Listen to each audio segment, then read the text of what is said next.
Ayo, what's up? Ako nga pala si BT at nandito ngayon tayo sa BT Reaction and welcome to my channel, Tunay na Kritiko. At meron tayong panonooring video ngayon. Ito po ay nagbula kay Banat Kapanig TV at ito ay pinamagatang, Diyos ko po, shocking, paalam sa wakas. Kumpirmado si Tamba, naluha ang lahat. PBBM Duterte, VP Sara, iyak. Talagang maluluha talaga siya dahil hindi pumayag si PBBM dun sa PI. At wag na natin pagtagalin at sabay-sabay na nating panoorin ang laman ng video na hatid sa atin ni Banat Kapanig TV at bibigyan natin ng reaksyon. Pasok! Alam nyo, nasanay po sila eh. Ayan, si Sir Badong. Tinitignan nila yung trend. No? Dito sa Pilipinas, magpalutang ka lang, tapos ang sasagot na dapat, yung pinagbibintangan mo. Naging trend po yan nung nagsimula tong confidential fund ni Sara Duterte. No? Dahil kung legal kang tao, katulad ni Sara Duterte, bakit ko sasagutin niya? Wala namang akusasyon. Di ba? Okay. Ngayon, eto na naman, 51 billion. Wala pong akusasyon. Mag-real talk po tayo. Ang sinabi lang po ni congressman ko, ang laki naman ng binubuhos dyan sa Mindanao. Binigyan kayo ng 51 billion in 3 years dyan sa Mindanao. Walang akusasyon na binulsa yan, walang akusasyon. Magpaliwanag ka. Bakit magpapaliwanag? Wala naman kayong akusasyon. Tapos pasasamain na nila. Di ba? Katulad kay Sara Duterte, ano ba akusasyon sa 125 hanggang ngayon? Binulsa. Alam nyo yung sinasabi nila yung binulsa ng mga Duterte, yung pondo, nagbubulsa sila. Kapag kumuha na naman, magbubulsa na naman. Alam nyo, nakikita nyo naman siguro, hindi naman bulag ang inyong dalawang mata at hindi naman kayo bingi. Nakikita nyo naman kung gaano kaganda ang Davao at wala kayong naririnig na masamang sinasabi ng mga taga Davao sa mga Duterte. Diba? So, kung yung mga Duterte is alam nilang nangungurakot yan at alam nilang walang magandang naidulot sa Davao yan, sa tingin nyo ba magtatagal ang serbisyo ng mga Duterte sa Davao? So, ang iisipin nyo naman, baka naman natatakot sa kanila, baka tinatakot nila, kaya ang mga Duterte ay nananatili sa pwesto. Sus Mariosep Santissima Pabor. Diba? Walang reklamo ang mga taga Davao sa mga Duterte at alam natin yan. At alam din natin kung gaano kaganda at pinangalagaan ng mga Duterte ang Davao. At alam din natin kung gaano katahimik at hindi ganon kalaki ang kriminalidad at droga sa Davao.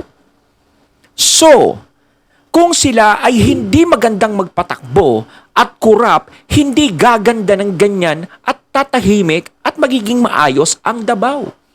At isa pa, kung sinasabi nilang kurap ang isang Rodrigo Duterte, ang isang FPRRD, di ba? Noong pandemya, sana lahat tayo, tigok na. Bakit tayo nandito? Bakit tayo nakalagpas? Bakit tayo nakaahon sa loob ng 2 taon na nilukob tayo ng pandemya? Dahil yun kay FPRRD.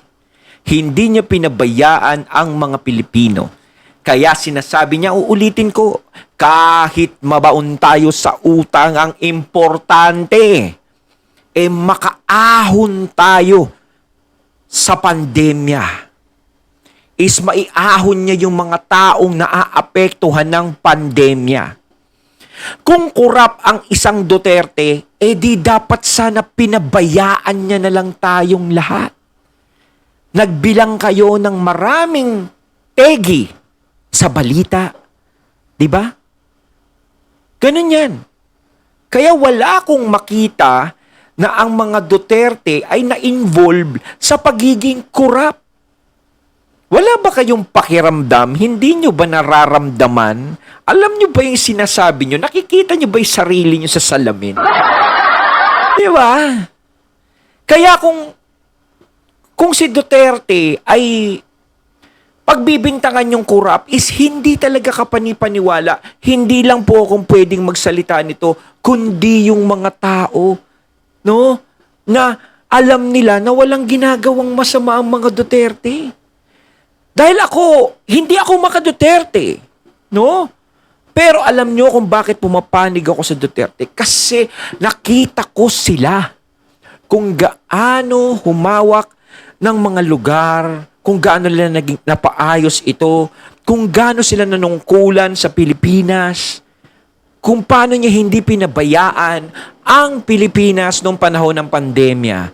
So, sinasabi din nila, ang Duterte, pro-China yan eh. Diba? Bakit ka kumakampi? Hindi. Kung pro-China ang mga Duterte, nung panahon ni FPRRD, di dapat pinamigay niya na yung kinukuha ng China sa atin. At dapat tayo ay nasakop na ng China at naging sunod-sunuran sa China. Pero wala naman eh. Naupo na si PBBM, pero wala pa rin nakukuha sa atin ng China. Diba? Ba hindi? Ninakaw ba ni Sara? Hindi rin. Ano? Ginastos ng 11 araw. Ano po masama sa ginastos ng 11 araw? Wala lang. Gusto lang namin pasamain. Ngayon, eto na naman. Pero sasagot tayo eh. Kinakailangan na nating i-stop tong ganitong kalokohan.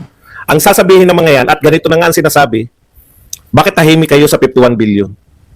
Una, uulitin ko, wala kayong akusasyon. Hindi nyo sinasabi na ninakaw yan ni Pulong, hindi nyo sinasabi na yan ay binulsa ni Pulong.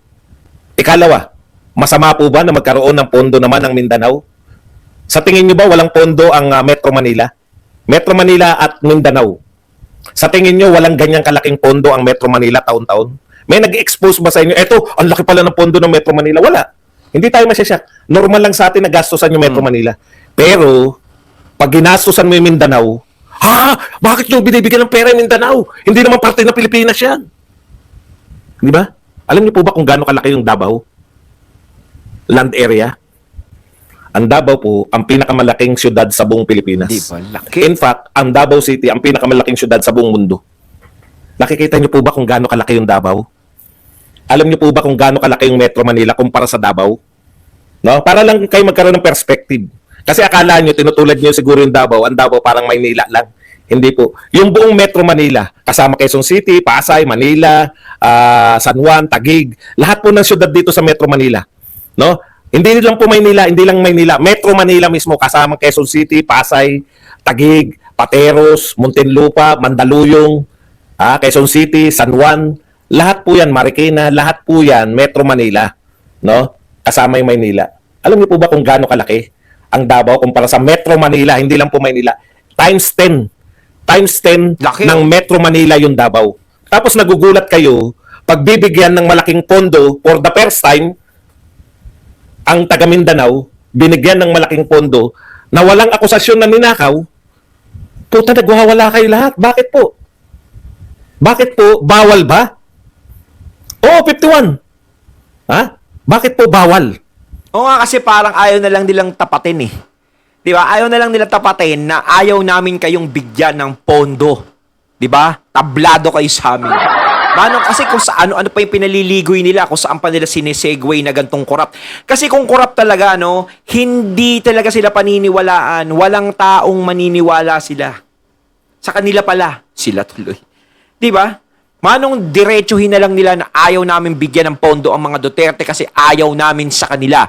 Ayaw namin na madagdagan ang kanilang punto sa pagpapaganda ng lugar nila dahil kapag sila tumakbo sa susunod na eleksyon, malamang manalo na naman sila at bumangon na naman ang pangalan nila. Yun.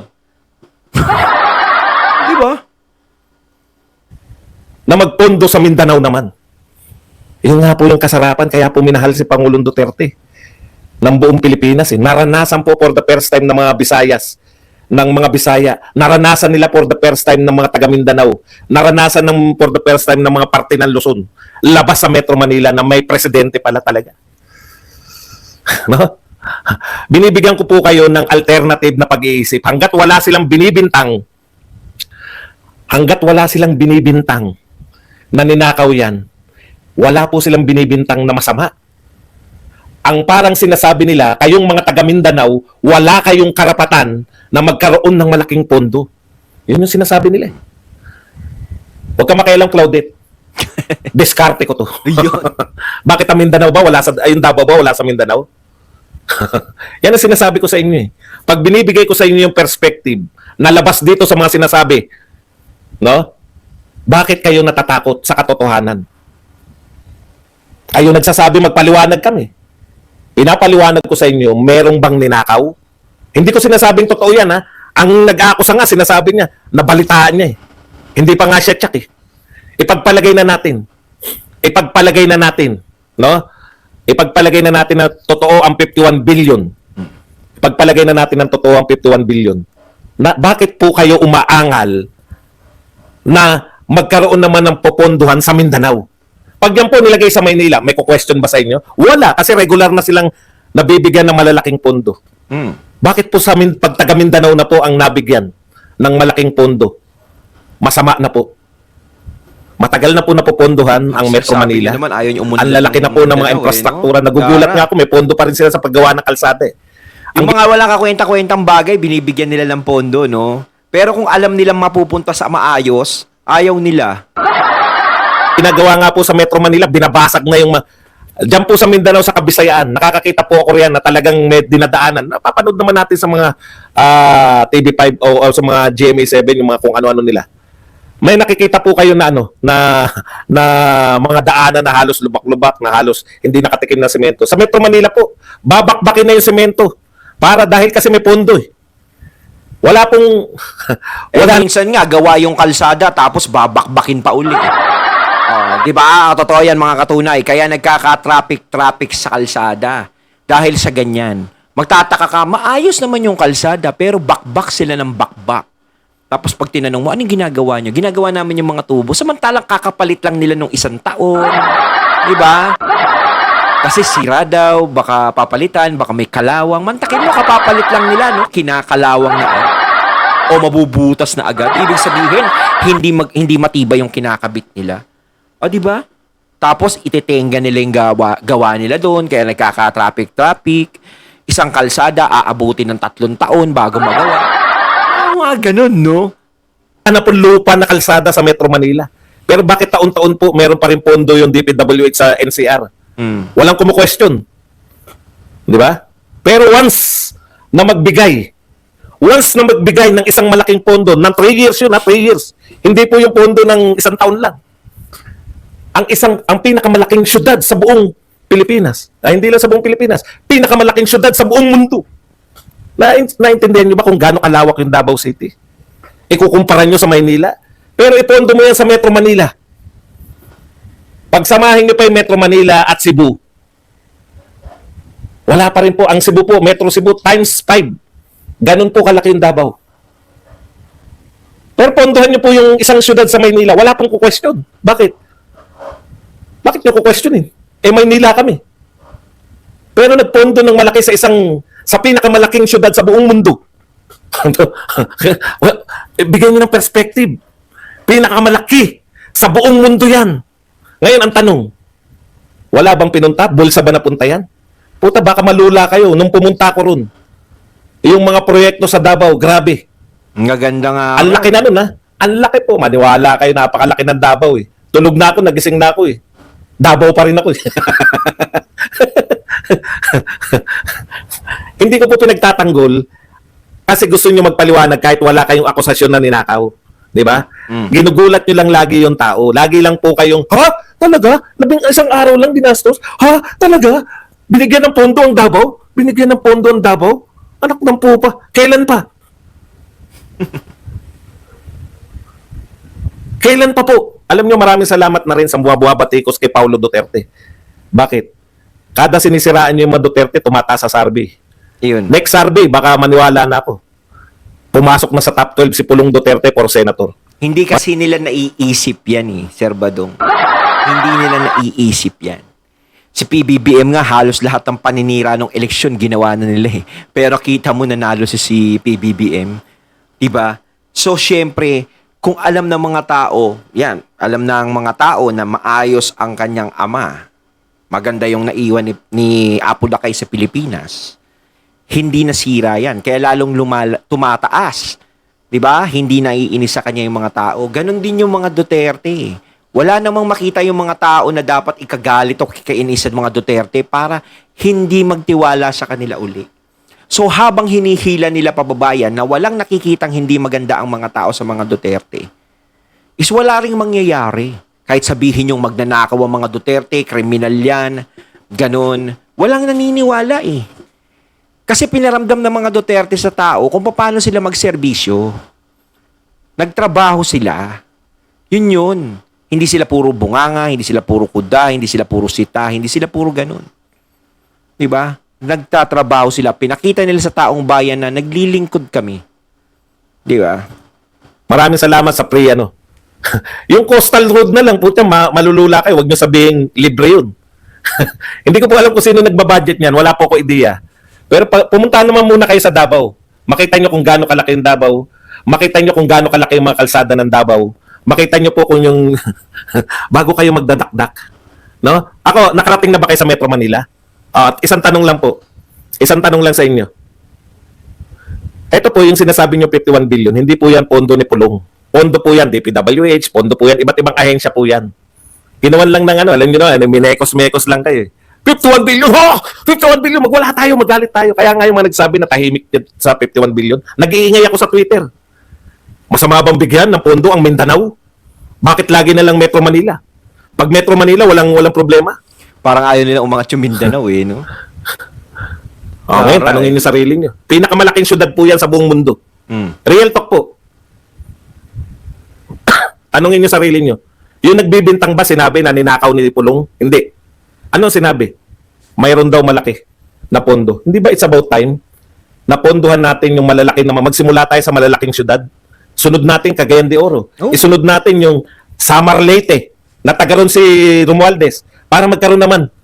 Alam niyo po, eto magtapatan na tayo.